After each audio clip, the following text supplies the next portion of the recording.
શ્રી ગણેશાય નમઃ. ત્રિશુળ ચેનલમાં તમારું સ્વાગત છે મિત્રો. આજે હું તમારી સમક્ષ લઈને આવી છું પુરુષોત્તમ માસમાં સાંભળવામાં આવતી ગુરુ અને શિષ્યની કથા.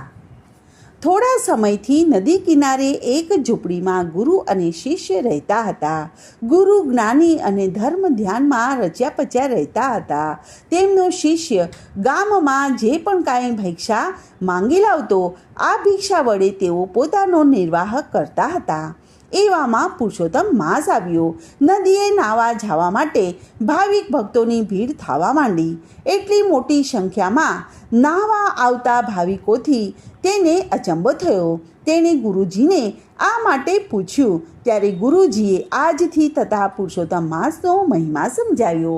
તેણે શિષ્યને કહ્યું કે દર 3 વર્ષે એક અધિક માસ આવે છે, જે પુરુષોત્તમ માસ તરીકે ઓળખવામાં આવે છે.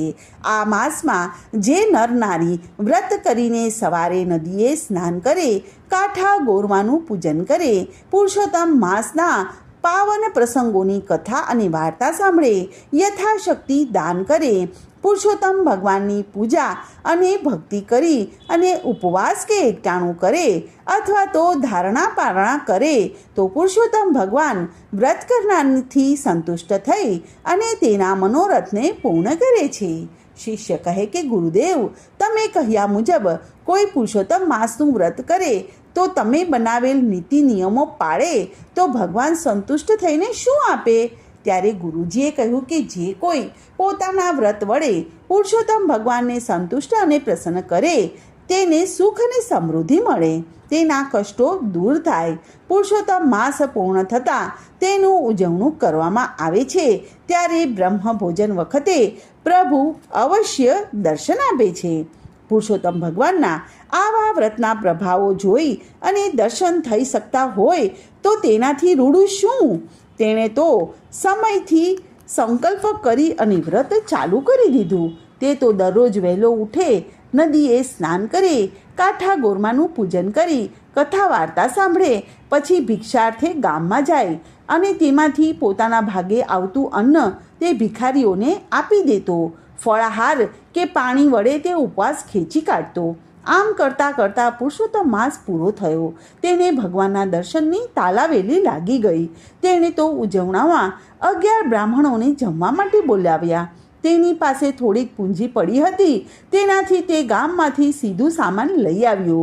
રસોઈ તૈયાર થઈ ગઈ હતી. તેની ઝૂંપડીએ બ્રાહ્મણો આવવાના શરૂ થઈ ગયા હતા. તે ઝૂંપડી બહાર ભગવાન હમણાં આવશે, મને આ દર્શન દેશે, એ આશાએ તે ઊભો રહ્યો. આવનાર બ્રાહ્મણો ગુરુજી પાસે બેસી અને જ્ઞાન ગોષ્ઠી કરી રહ્યા હતા. આ સમયે એક ભિખારી ત્યાં આવ્યો. તેનું શરીર કૃશ હતું, મેલા ઘેલા વસ્ત્રો પહેરેલા હતા, ચિથરા જેવા વાળ હતા, તેના મોઢા ઉપર માખીઓ બણબણતી હતી. તેનો દેદાર એવો હતો કે તને જોઈને કોઈને પણ સૂગ ચડે. તે ભિખારી શિષ્ય પાસે જઈને કહેવા લાગ્યો કે હું 4 દિવસનો ભૂખ્યો છું, મને ચાલવાના પણ હોશ નથી, મને કંઈક ખાવાનું આપો જેથી મારી ભૂખ સંતોષાય. શિષ્ય ભગવાનના દર્શનની ઉત્સુકતામાં એટલો બધો રત થઈ ગયો હતો કે ભિખારીએ દર્શાવેલ બીના તરફ તેણે લક્ષ્ય આપ્યું નહીં. ભિખારીએ ફરીથી આજીજી કરતાં તેનું લક્ષ્ય ભિખારી તરફ ખેંચાયું. ત્યારે ભિખારીના દેદારથી તેને સૂગ ચડી અને ત્યાંથી ચાલ્યા જવા માટે જણાવ્યું. છતાં પણ વારંવાર ભિખારી યાચના કરતો રહ્યો. તેથી તે કંટાળી ગયો અને શિષ્યએ તેને લાકડીથી ખૂબ માર માર્યો અને તેને તગેડી મૂક્યો. બધા બ્રાહ્મણો આવી જતાં તેણે બ્રાહ્મણોને ભોજન કરાવ્યું અને યથાશક્તિ દાન અને દક્ષિણા આપીને ઝૂંપડીના દ્વાર ઉપર ભગવાનના દર્શનની આશાએ ઊભો રહ્યો. આમ કેટલોય સમય વીતી ગયો, છતાં પણ ભગવાનના દર્શન ન થયા. તેને લીધે તે ગુરુજી પાસે ગયો અને તેને જણાવ્યું કે તમે કહેલ મુજબ મેં પુરુષોત્તમ માસનું વ્રત કર્યું. આજે છેલ્લા દિવસે મેં બ્રહ્મ ભોજન પણ કરાવ્યું, છતાં પણ હજુ સુધી ભગવાને મને દર્શન આપ્યા નથી. હું તો ક્યારનો તેમના દર્શનની વાટ જોઈને ઊભો રહ્યો છું, જમ્યા વગરનો ઊભો રહ્યો છું. ત્યારે ગુરુજી બોલ્યા કે હે શિષ્ય, એ શક્ય નથી. ભગવાન અવશ્ય આવશે. કદાચ તું ભગવાનને ઓળખી શક્યો નહીં હોય. શિષ્ય બોલ્યો કે હે ગુરુજી, હું તો ક્યારનો એ ધ્યાન રાખું છું, પણ અહીં તો કોઈ આવ્યું નથી. એક ગંદો ભિખારી આવી અને કચ કચ કરતો હતો, તેથી મેં એને લાકડીથી માર માર્યો અને તેને ભગાડી મૂક્યો. ગુરુ તો જ્ઞાની હતા.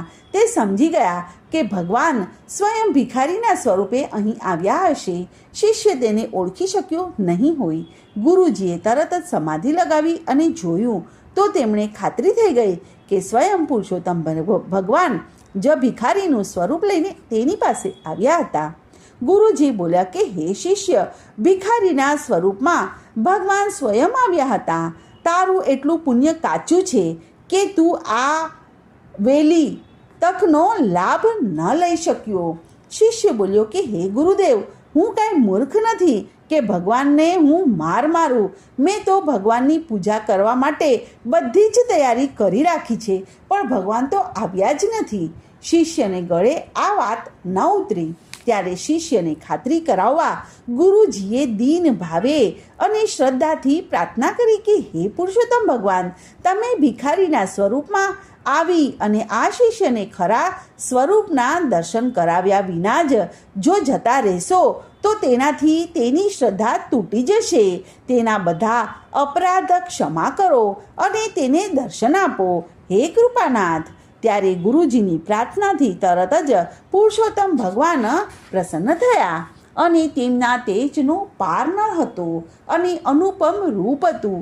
છતાં પણ તેના શરીર ઉપર લાકડીની મારના સોળ ઉઠી ગયા હતા.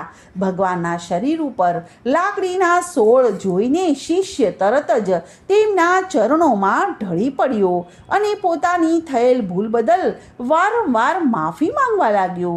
ભગવાન બોલ્યા કે હે મૂર્ખ શિષ્ય, મારા સ્વરૂપ અનેક છે.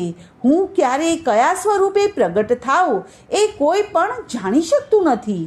એથી જે જીવ ઉપર દયા રાખે છે એ જ મને પામી શકે છે. માટે આજથી કોઈ પણ ભિક્ષુક તારા આંગણે આવે તો તું એનો આદર સાથે તેને ભોજન પણ કરાવજે. તેને ધૂતકારી કાઢીશ નહીં. આટલું કહી અને ભગવાન અંતર ધ્યાન થઈ ગયા.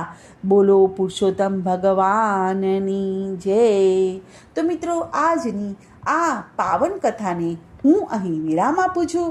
કાલે ફરીથી મળીએ એક નવી કથા અને વાર્તા સાથે. ત્યાં સુધી બધાને મારા જય શ્રી કૃષ્ણ. ધન્યવાદ.